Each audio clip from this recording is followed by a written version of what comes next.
நாங்கள் தனி யூடியூப் போடுறோம். இந்த யூடியூப்பில் நெகட்டிவ் கூட நிறைய இருக்கும், பாசிட்டிவ் கொஞ்சம் இருக்கும், உண்மையாக இருக்கும். அவ்வளோதான். பாசிட்டிவாக போட்டாங்கன்னா நல்லா ஓடும், வீடியோ நல்லா ஓடுங்க.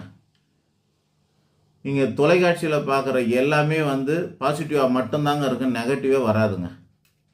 ஏன்னா டிவியில் ஸ்ட்ரிக்டாக சொல்லிட்டாங்க, நெகட்டிவ் சொல்லக்கூடாதுங்க, பாசிட்டிவாக தான் சொல்லணும்னு சொல்லிட்டாங்க. அதனால் நான் டிவி பக்கமே போகிறதில்ல.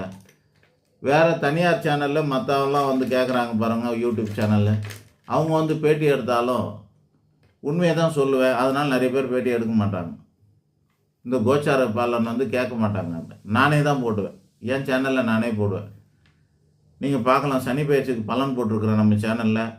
குரு பயிற்சி இந்த 2025 எப்படி இருக்குன்றது நிச்சயமாக நம்ம சொல்கிறது தப்பே ஆகாது. இந்த வருஷம் நான் போட்டிருக்கிற மாதிரி தான் இருக்கும். உள்ளது உள்ளபடியே சொல்லணும், அதான் ஜோசியரோட கடமை. மக்களை அட்ராக்ட் பண்ணணுங்கிறதுக்காக பாசிட்டிவாகவே சொல்லிடுறது பல பேர். அறியாமல் இருக்க நீங்கள் அதை நம்பிட்டு அடுத்த வருஷம் இந்த டிவியில் சில பேர் சொல்கிறாங்க, போன வருஷம் சொன்னதெல்லாம் போட்டு காட்டுறாங்க, பார்க்குறோம். இந்த ராசியை சேர்ந்த நீங்கள் ஆஹான்னு இருப்பீங்க, ஓஹோன்னு இருப்பீங்கன்னு ஒரு வார்த்தை சொல்லிட்டாங்க. அடுத்த வருஷம் அவரே சொல்கிறார், அதே ஜோசியர் சொல்கிறார் அடுத்த வருஷம் டிவியில். என்ன சொல்கிறாரு?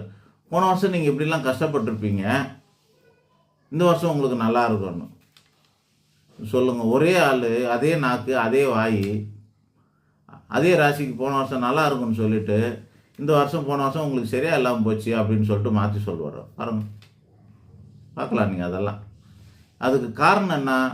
அவங்க வியாபார நோக்கம், பாசிட்டிவாக சொல்கிறாங்க, உங்களை அட்ராக்ட் பண்ணணுங்கிறதுக்காக சொல்கிறாங்க. அது உங்களுக்கு புரியல. வியாபாரிங்களாம் எப்படி ஆஃபர் கொடுக்குறாங்க, எல்லாத்துக்கும் ஆஃபர்னு. ஆஃபர் எங்கேருந்து கொடுப்பான்? யார் வீட்டு காசுலேருந்து கொடுப்பானுங்க? எல்லாம் உங்கள்கிட்டருந்து தான் எடுத்து கொடுக்கணும். 3 பேண்ட் வாங்கினா 2 பேண்ட்டு ஃப்ரீன்றான், 2 சட்டை வாங்கினா 1 சட்டை ஃப்ரீன்றாங்க. எங்கேருந்து கொடுப்பாங்க அதெல்லாம் சொல்லுங்கள். ஒரு சட்டை எடுக்க போகிறா ஒரு கடையில், போனவுடனே வண்டி சாவி வாங்கிக்கிறாங்க, கார் சாவி வாங்கிக்கிறாங்க. சரி, கொடுத்தாச்சு. அவருக்கு காசு யார் கொடுப்பான்னு நான் யோசித்தேன். யாருக்கு? அந்த காரை எடுத்துகிட்டு போய் விட்ற வேலட் பார்க்கிங் பண்ணுறவருக்கு யார் காசு கொடுப்பா?